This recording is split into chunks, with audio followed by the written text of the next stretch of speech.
그래서 지혜서라고도 합니다.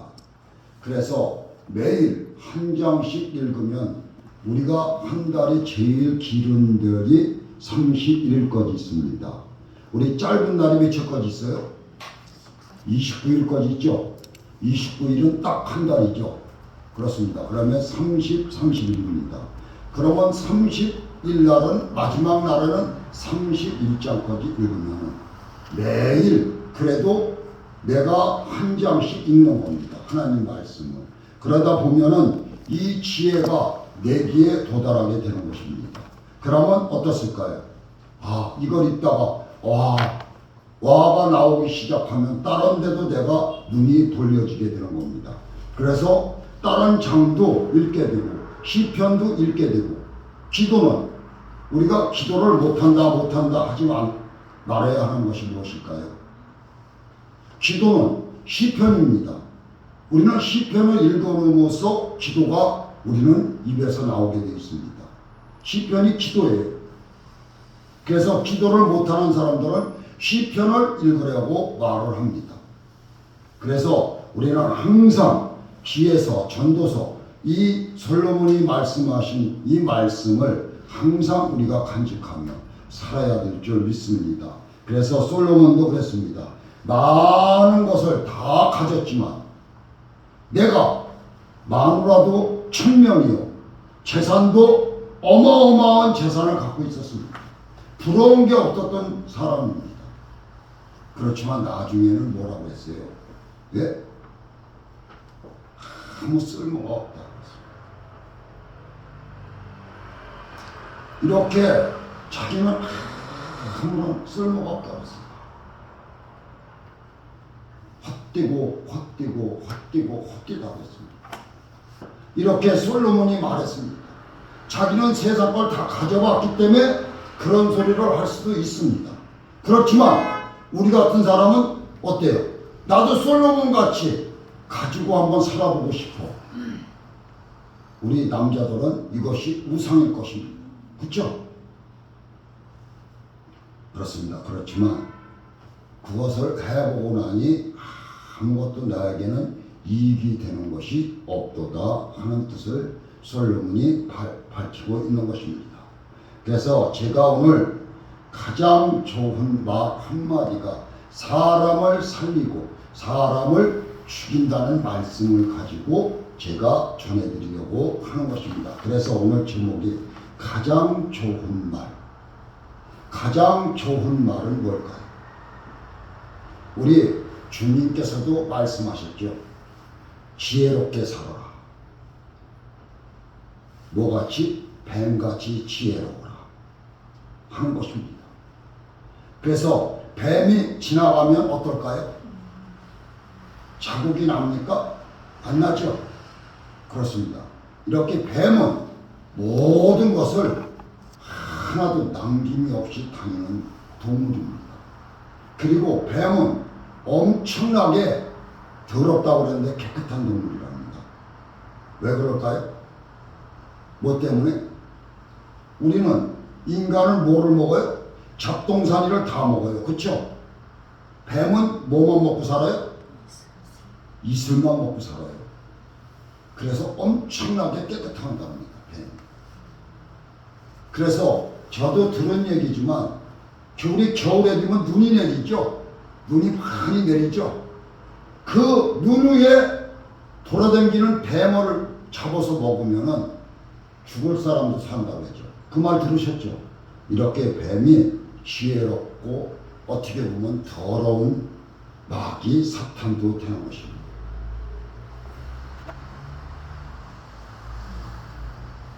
그래서 오늘 가장 좋은 말, 가장 나쁜 말, 가장 좋은 말은 무엇일까?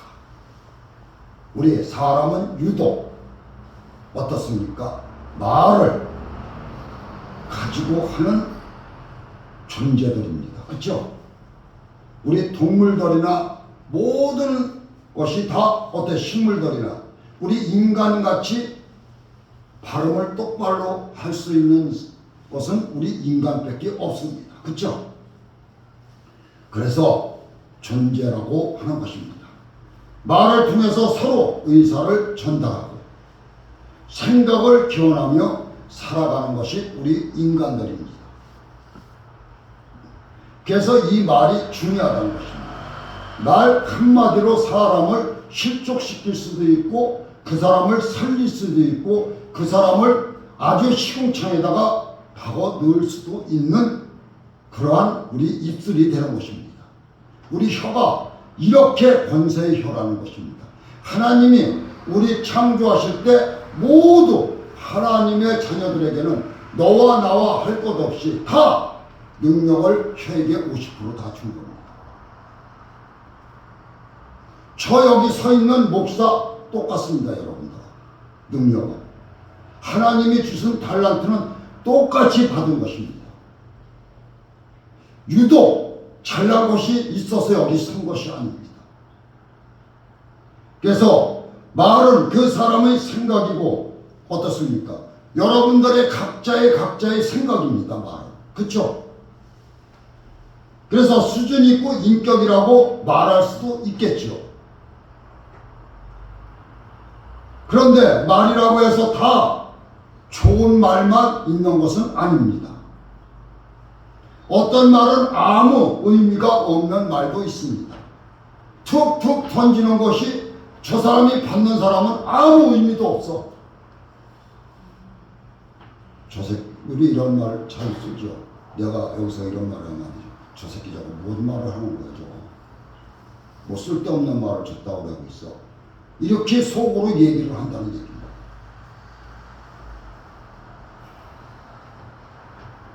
그래서 뜻도 없고 값도 없고 내용도 없는 말을 내 입으로 주절거리고 있는 거죠. 가끔 우리들이 대화를 하다 보면 아무 뜻도 없고 의미도 없는 그런 대화를 종종 나눌 때가 있습니다. 그런 말들을 우리는 뭐라고 하죠? 여러분들이 자주 쓰잖아요. 그쵸? 수다쟁이라고 하죠. 그쵸? 수다라고 하는 것입니다. 그런데 어떤 말은 참 값이 있는 말이 있습니다. 야, 저 사람 말 한마디가 야, 내 가슴을 때리는구나. 이렇게도 말할 수가 있다는 것입니다. 말 한마디로 상대방의 아픈 마음을 치료하기도 하고 고쳐주시기도 하고 그런 말도 있다는 것이죠. 그래서 상처를 입을 마음을 고쳐주고 싸매주기도 하고 의료를 주는 말 한마디가 있다는 얘기입니다. 우리 그런 말을 상대방에다가 던져주는 우리들의 입술이 되어야 되지 않을까 하는 제 생각입니다. 저도 못하면서 이런 말을 이 관계성에서 하고 있습니다. 그러니 저 지금 여기서 하나님이 보시기에는 얼마나 가스로울까요? 그렇죠? 본문에 보면 온량이란 혀라는 말이 나오고 있는데 그 말이 바로 상한 마음을 고쳐주는 그런 말을 의미하는 뜻이라는 것입니다. 온량. 여기에 온량이란 말은 히브리어로는 뭐라고 할까요? 마르페라고 하며 그 뜻은 뭐예요? 치료하다. 치료하다는 뜻입니다. 아니게 아니라 어떤 말을 아주 짤막한 말이지만 그 말 한마디가 죽어가는 사람을 살릴 수도 있다는 얘기입니다. 그리고 뭐를 줘요? 말 한마디가 그 사람의 삶에 용기를 주고 또 소망을 주고 결단할 수 있도록 용기를 주게 되는 것입니다. 제가 언젠가는 그런 말씀을 했죠. 아주 깊은 산골짜기에 마을이 하나 있습니다. 그러면 창을 가려면 5일장을 옛날에는 보죠. 그래서 산을 넘어간답니다. 높은 산을. 그러면 우리 여기 계양산 옆에 무슨 산이에요? 그 산같이 높은 산을 넘어간다는 거죠. 꼬불꼬불해서. 근데 갔다 오다가 그 산 위에서 넘어져서 굴르면은 석 달 살다가 죽는다는 전설이 있었다는 것입니다. 참 기고한 말 아닙니까? 이 젊은 사람이 갔다 오다가 술을 먹고 오다가 거기서 미끄러져서 굶는 겁니다. 그래서 그 말은 들었습니다. 그쵸? 그래서 집이를 와서 이불을 깔고 이불을 덜고 알고 있는 거예요. 나는 3개월밖에 못 살겠네. 이제는 죽었네. 내가 거기서 넘어졌으니 죽겠네. 동네 사람들이 찾아와서 아이고 젊은 사람 어떡하나. 이거 이제 3개월만 살다가 이 땅을 뜨게 됐네. 어떤 사람은 와서 아유 너 죽네 하고 여러 말을 하는 것입니다. 그러니 이 사람은 상처를 어떻게 할까요? 더 입는 거예요. 그런데 어떤 중년 한 사람이 오더니 아우 이 청년아 왜 그렇게 하고 들어오고 있어? 예, 저 산에서 창에 갔다 오다가 넘어져서 굴렀습니다. 저기서 넘어져서 굴르면 3개월밖에 못 산다고 해서 일하고 입을 쓰고 있습니다. 고심하고 있습니다. 예, 이 사람아 일어나 꼴떡 가서 10번 굴르면 며칠 사는 거야? 30개월 살지? 그럼 100번 굴르면 언제 사는 거야? 가서 굴러 계속 용기를 주는 말이죠. 그래서 이 사람은 가서 산에서 100번도 더 굴렀다는 얘기입니다. 이 용기를 주는 거예요.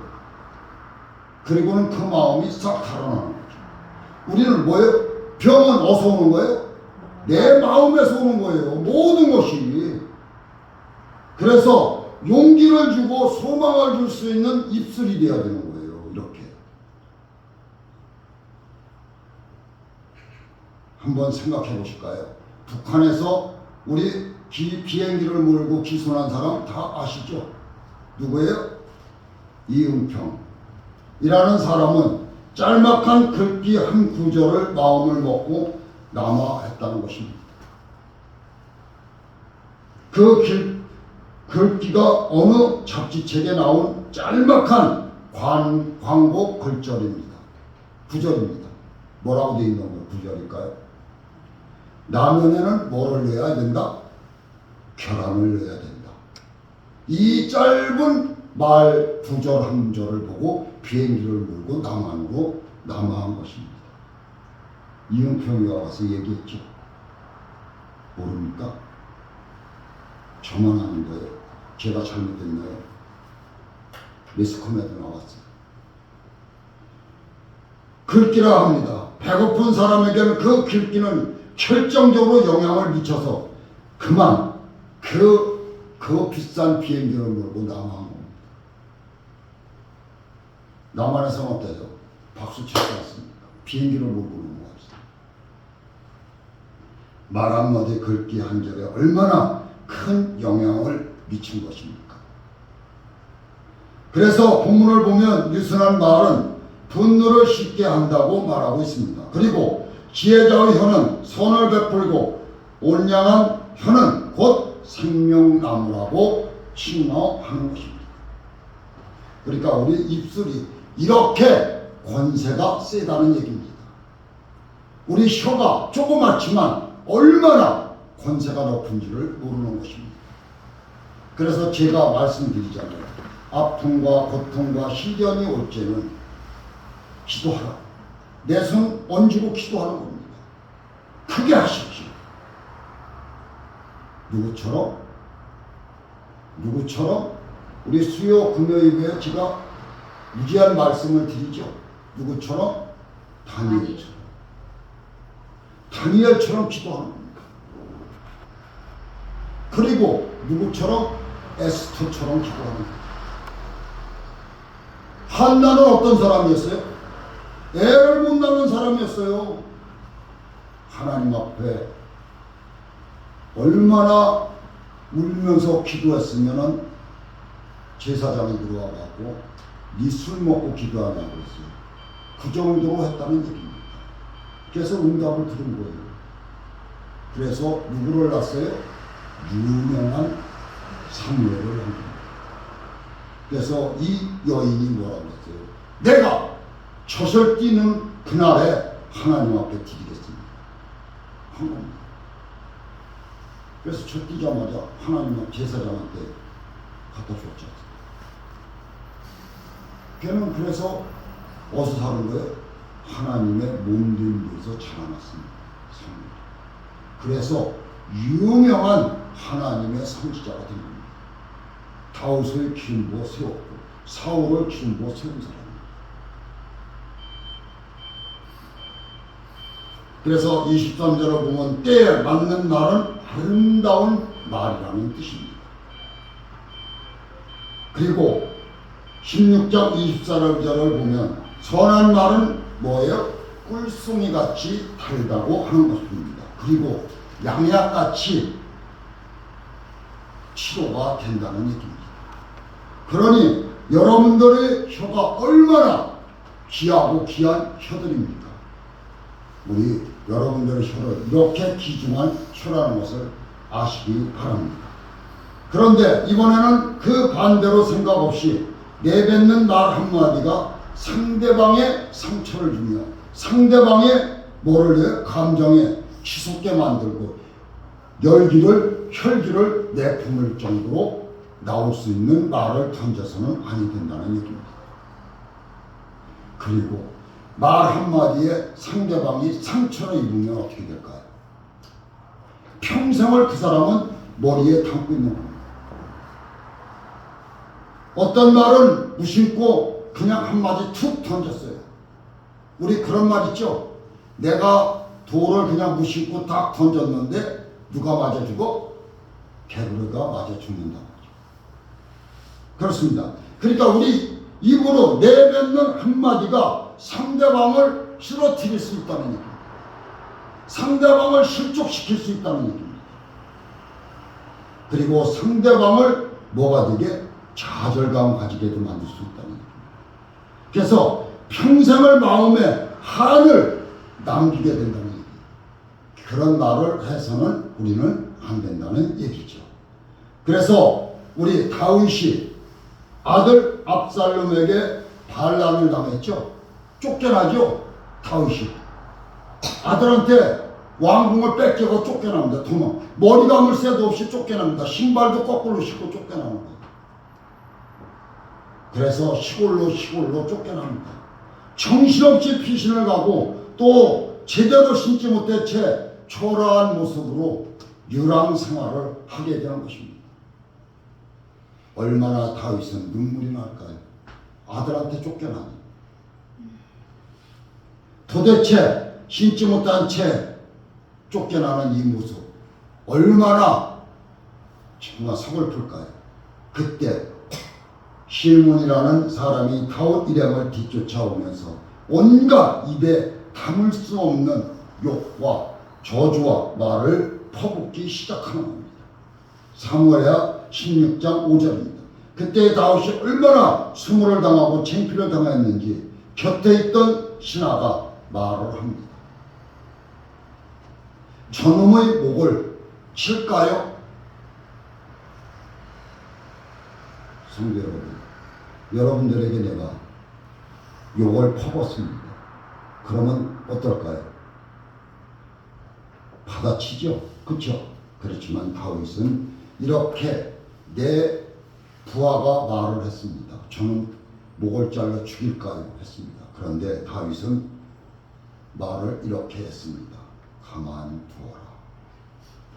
하나님이 저 입술을 통해서 나를 저주하는구나 하는 것입니다. 그러니까 이건 뭐예요? 스데반 집사가 어떻게 해요? 시민들한테 묶여서 돌을 던질지 저들은 죄가 없나이다. 용서하여 주. 얼마나 아름다운 말입니까? 우리 같으면 어때요? 당장 목을 쳐주게 이렇게 나올 것입니다. 그래서 다윗은 그 순간 잘 넘겼지만 두고두고 어떨까요? 다윗의 머리에 그것이 생각이 나는 겁니다. 평생 가슴에 지워지지 않는다는 것이. 그리고 그 말이 한이 되어 기억에서 떠나질 않는 거예요. 나중에 반란이 진압이 되고 다윗이 다시 궁궐로 입성할지 어떻게 됐어요? 그때 그 시몬이라는 자가 다시 다윗 앞에 나타납니다. 다윗에게 용서를 무릎 꿇고 빕니다. 죽을 죄를 지었습니다. 그래서 오늘 제일 먼저 영접 나왔나이다. 용서해 주시옵소서. 그러나 얼마나 그가 미웠겠습니까? 우리 같으면 어떨까요? 대번 저 새끼 죽여 이렇게 됐을 겁니다. 그때 곁에 있던 한 신하가 말을 합니다. 저놈의 목을 칠까요? 왕시오, 저놈의 목을 칠까요? 왕에게 저주를 퍼붓던 저 입술을 목을 칠까요 말까요 하는 묻는 거예요. 그랬더니 다윗이 뭐라고 했을까요? 예? 가만두어라. 그리고 그 시몬에게 약속합니다. 내가 죽지 아니하리라. 다윗이 약속을 합니다. 이렇게 보면 다윗은 어때요? 대장부라고 할 수 있을까요? 그런데 그의 마음에는 언젠가까지나 그렇게 바다와 같이 넓은 마음을 가지고 있는 다윗이 아니었습니다. 그리고 어느덧 그가 병상에 들어갔을 때 솔로몬을 불렀지. 정리를 하여 솔로몬에 불러 이렇게 말합니다. 우리 열왕기상 2장 8절에 이렇게 다윗이 말하고 있습니다. 저자가 나를 지독하게 저주한 자야. 시몬, 너는 저에게 어떻게 행해야 할지 아느냐고 다윗이 물었습니다. 아들에게 저를 음부로 내려가게 하라는 뜻입니다. 다윗이 그때 죽으면서까지도 시몬의 그 입술에서 나온 말을 잊지를 못하고 하는 겁니다. 아들에게 그를 맡기는 겁니다. 우리 이렇게 끝까지 가는 것입니다. 솔로몬이 그 이야기를 무슨 말인지는 모를까요? 알을까요? 다윗이 아버지가 얘기한 말을 눈치로 채겠죠.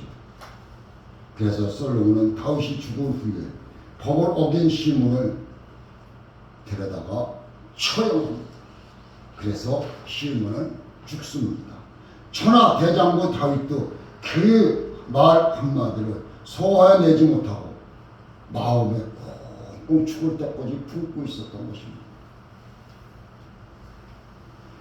여러분, 이 말 한마디가 문제가 되는 것이죠. 갈등이 있는 곳을 보십시오. 거기 보면 그 갈등의 원인이 모든 이 말에서 기한이 됩니다. 이 말 한마디에서 모든 갈등이 유발된다는 뜻입니다. 고부 간의 갈등, 이웃 간의 갈등도 말이 문제가 뜻이 되는 것입니다. 그래서 오늘 이 본문을 보면 어떻습니까? 이 말에 대해서 말씀하고 있죠. 유순한 말은 분노를 취하게 하느니라. 지혜로운 사람은 선을 말하느니라고 온량한 혀는 곧 생명나무라고 하는 것입니다. 그러니까 우리 혀가 얼마나 권세가 있는 혀인지를 우리는 깨달아야 되는 것입니다. 그래서 성경이 우리 그리스도에게 한 가지 당부하는 말이 있습니다. 그것은 아까 제가 뱀을 얘기했죠. 뱀같이 지혜로워라. 누가 얘기했어요? 주님도 말씀하셨어요. 뱀에게 지혜로움이 있다고 합니다. 뱀은 지나가도 흔적이 남지 않는다는 것이 표가 나질 않는다는 뜻이죠. 분명히 뱀이 지나갔는데 보면 아무런 흔적이 없는 겁니다. 그리고 뱀이 지나갈 때는 소리도 나지를 않는다는 것이죠. 그러니까 내가 지나가는 것은 모두가 알 수가 없다는 뜻이죠. 뱀은. 그러니까 유물이죠. 그렇죠? 뱀은 아주 조용히 지나가 버립니다. 거기에 잡음이 하나도 나지를 않는다는 뜻이죠. 소음이 없습니다. 전혀 피해갔다는 얼마나 지혜로운 동물인지를 우리는 알아야 하는 것입니다. 그러니까 우리 인간을 속여서 우리를 이렇게 고초를 당하게 만드는 것이죠. 누구를 속였어요? 우리의 조상 아담을 속인 거죠. 거기에 비하면 사람은 너무나 요란합니다. 너무 시끄럽습니다. 그렇죠? 어떤 사람은 지나가기만 해도 부작용을 나는 경우가 있습니다. 그렇죠? 또 어떤 일어나기만 해도 문제를 일으키는 사람이 있습니다.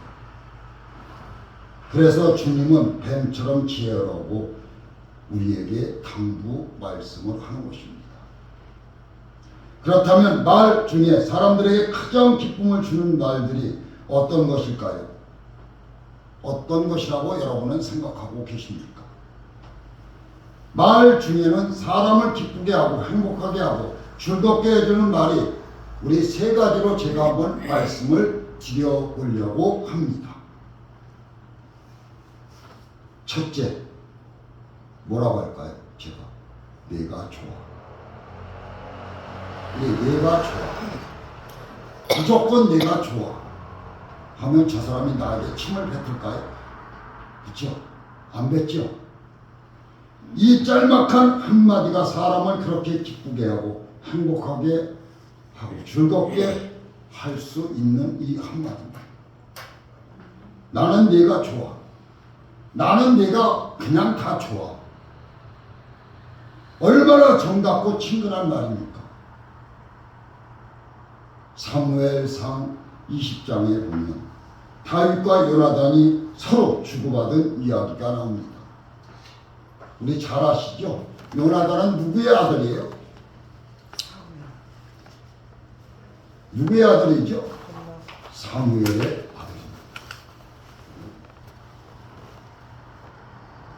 사울이 왕의 아들입니다. 그리고 다윗은 사울의 적입니다. 그런데 사울의 아들이 다윗하고 친구예요. 다윗이 백성의 사랑을 많이 받게 되니까 위협을 느낀 사울 왕은 다윗을 죽이려고 하는 거예요. 인심이 이런 거죠. 그렇죠? 그때 사울 왕의 아들 요나단이 다윗에게 이런 이야기를 해줍니다. 나는 네가 좋아. 그냥 좋아. 요나단이 다윗에게 이렇게 말을 하는 겁니다. 다윗은 쫓겨다니는 거예요. 그런데 요나단이 이렇게 친구라고 하는 겁니다. 그러면서 하나님이 우리의 우정을 자손 대대에까지 지켜주실 거야. 요나단이 이렇게 말합니다. 그러니 다윗이 얼마나 기뻐요. 얼마나 다윗이 눈물을 흘릴까요. 그렇죠? 사무엘상 20장 42절에 하고 다윗을 격려하는 주는 말이죠. 너는 장차 이 나라의 왕이 될 것이고 나는 네 다음을 이어서 내가 왕이 되겠노라. 다윗에게 얘기합니다. 요나단이. 우리는 어때요? 내가 먼저야. 그쵸? 근데 요나단은 다윗을 먼저라고 합니다. 높여주는 거예요. 다윗이 사울에게 쫓겨다니며 낙심도 하고 수세에 물릴 때마다 요나단이 다윗을 구원해 줍니다. 난 내가 좋아. 이 한마디. 그래서 나는 내가 좋아. 참 좋은 말이 많이 사용하기도 바랍니다. 여러분들 입술에서 이렇게 나와야 돼요. 둘째, 내가 필요해. 나는 내가 정말로 필요해. 너는 나를 좀 도와줘. 하는 말이지 않습니까? 나는 너를 필요로 하니까 우리 같이 친구하자. 이런 말이 되는 것입니다. 이 짤막한 대화 한마디가 두 사람을 그렇게 감동 속으로 몰아넣는 겁니다. 그리고 감격에 빠지게 하는 겁니다. 사람은 사람들로부터 인정받는 사람이라고 싶어 합니까? 안 하고 싶습니까? 인정받기를 원하고 있는 겁니다. 사람들이. 사람은 그렇게 인정받고 살아가는 것을 뭐라고 해요? 보람이라고 하는 거죠. 여기에 살아가고 있습니다. 그러면 한번 성경에 나오시는 엘리야를 한번 보시겠습니다. 엘리야는 뭐 하는 사람이요? 기도하는 사람입니다.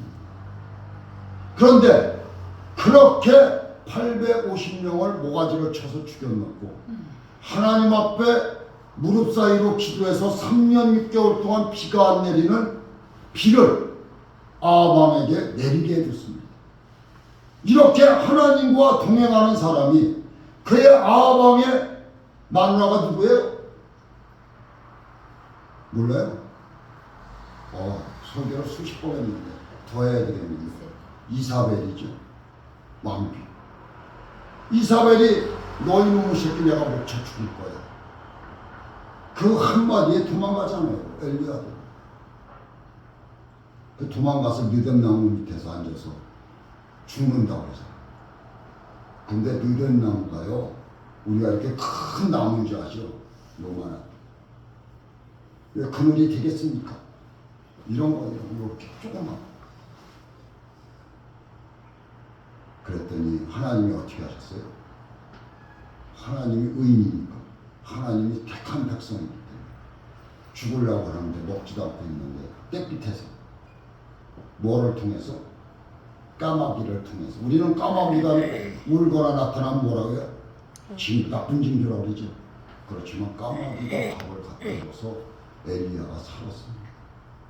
그리고는 논가는 엘리사를 찾아가서 말했죠. 뭐라고 했어요? 예? 엘리사를 찾아갔습니다. 그때 쇠의 멍에를 걸고 논을 가는 엘리사였습니다. 아무 말도 안 하고 엘리사에게 엘리야가 이렇게 말합니다. 너는 나를 따르라. 요 한마디 한 겁니다. 그랬더니 엘리사는 밭갈던 쟁기 소를 다 팽개쳐버리고 엘리야를 따라가는 것입니다. 요 한마디. 여러분들은 따라오고 있습니까? 한번 물어보고 싶습니다. 하나님 말씀에 따라오고 계시느냐는 말씀을 드려보는 겁니다. 너는 내게 필요하니 나를 따라오라 하고 엘리사가 말을 한 겁니다. 그러면 우리의 조상 누구죠? 누구라고 하죠? 성경에서? 아브라함이라고 하죠. 아브라함도 하나님 음성 한마디에 모든 거 다 팽개치고 하나님이 지시하는 땅으로 간 사람이에요. 아무 생각도 없는 거예요. 아버지가 은으로 뭐를 만드는 사람? 우상을 만드는 사람. 엄청나게 가꾸였습니다. 그걸 다 팽개친 거예요. 다 버린 거예요.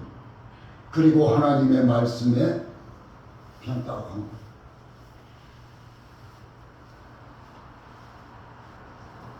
그래서 제가 말씀을 우리 하나님께 성도님들한테 드리고 싶은 말은 주님의 말씀을 들으려고 귀를 기울이는 여러분들이 되어야 되지 않을까 하는 생각입니다.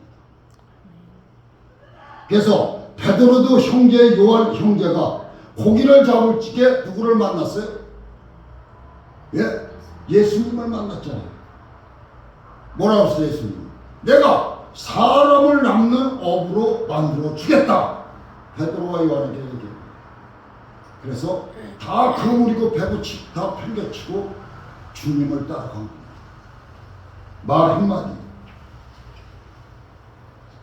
성도 여러분, 또 한 사람이 있죠. 아까도 제가 말씀드렸죠. 여자의 몸으로 유다를 내인을 구원한 사람. 누구예요? 여자의 몸으로. 왕이죠, 왕비. 누구예요? 에스터. 에스터는 모르드게가 누구예요? 삼촌이요. 키웠어요. 에스터를 키워서 왕비까지 만드는 거예요.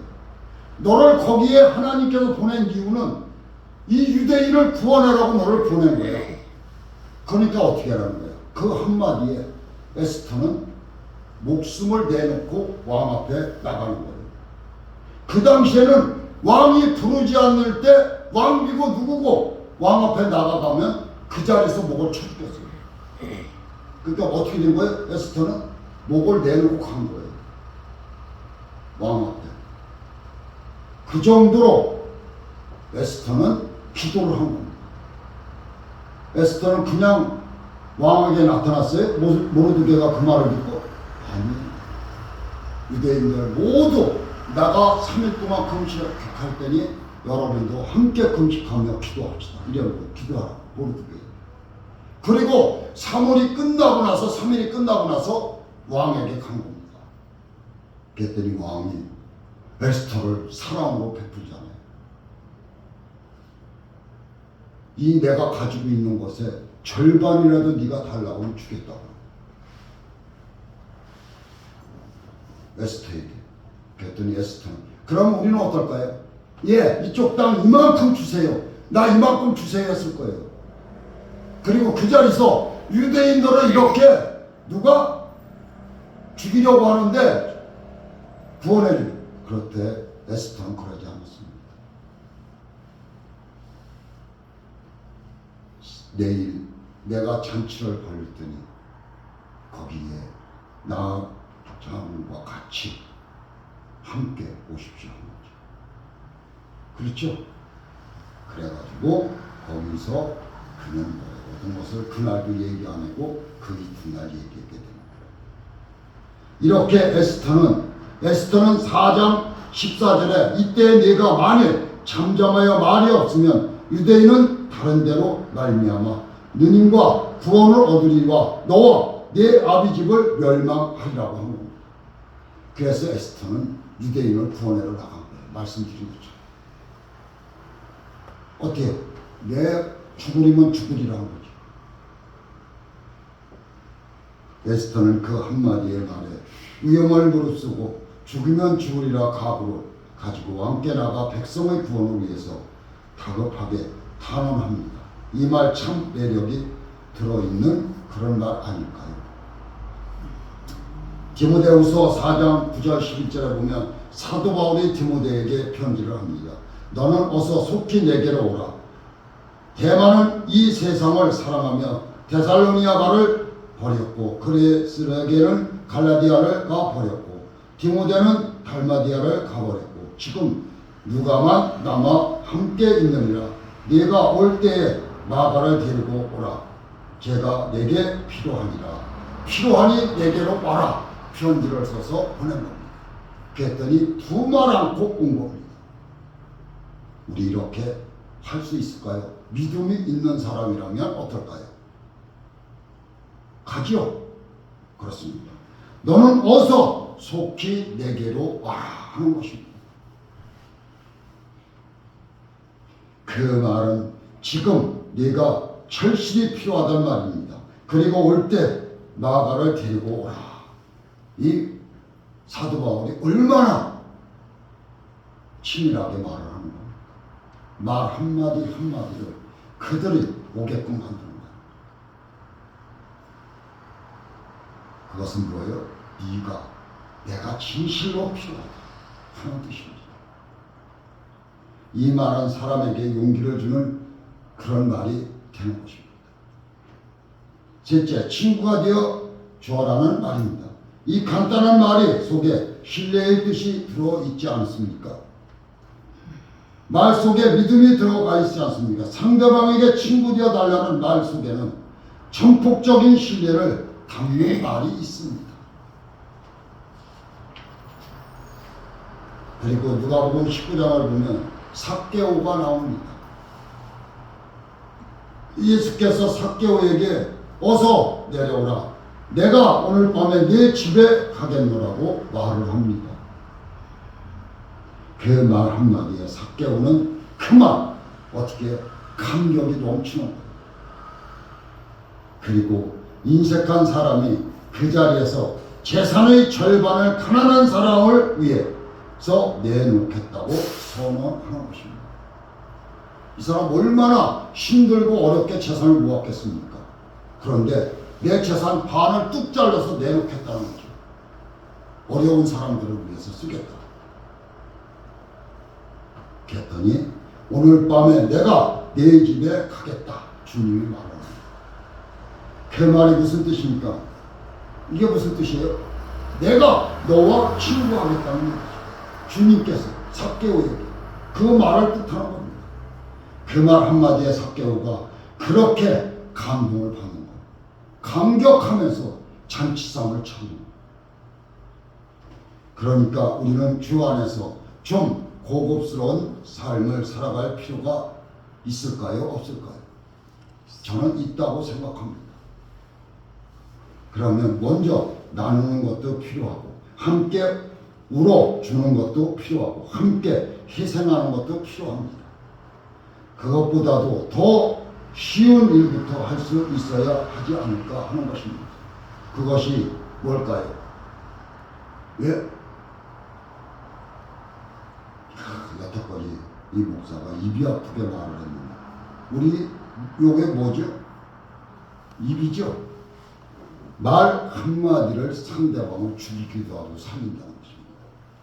기쁘게도 하고 행하게도 하고 즐겁게도 해줄 수 있는 지혜부터 우리는 터득을 해야 된다는 뜻입니다. 아닌 게 아니라 말을 전혀 생각 없이 하는 사람이 저 같은 사람입니다. 전혀 다듬어지지 않는 말들을 마구 입으로 쏟아내게 되는 것입니다. 그래서 사람들에게 외면을 당하고 아픔을 주고 상처를 입히고 그래서 내 근방에 사람이 없는 겁니다. 그것은 그 사람의 인격에 문제가 있어서 그렇습니다. 또 신앙에도 문제가 있고 정신적으로도 문제가 있어서 그렇습니다. 사람이 그렇게 해서 한번 마음에 금이 가면 세월이 가도 아물지를 않는 것입니다. 오늘 말씀처럼 네가 좋다. 그냥 무조건 좋아. 네가 좋아. 그리고 또 번째 뭐라고 했어요? 네가 필요해. 세 번째 그냥 친구 되어줘. 얼마나 정감 넘치는 말입니까? 이 세 마디 모든 사람을 기쁘게 하고 행복하게 하고 모든 갈등을 치유할 수 있는 그런 모양이 되는 말들이 아닐 수 없습니다. 그래서 성경은 온양한 말은 사람을 희도한다는 뜻입니다. 그러니까 여러분들을 혀로 한번 정말로 믿음이 섰다면 모든 말하는 대로 이루어질 수 있다는 뜻입니다. 내뱉는 입술 한마디 한마디가 모든 것이 이루어질 수 있다는 얘기입니다. 그래서 짤막한 말들을 여러분 자신도 행복이 넘치고 그리고 더 나아가 이웃까지 행복에 넘치게 할 수 있는 우리 하나님께 입술이 되어 모두에게 행복을 나누는 입술들이 되시기를 주의 이름으로 축원하는 바입니다. 아멘. 기도하겠습니다.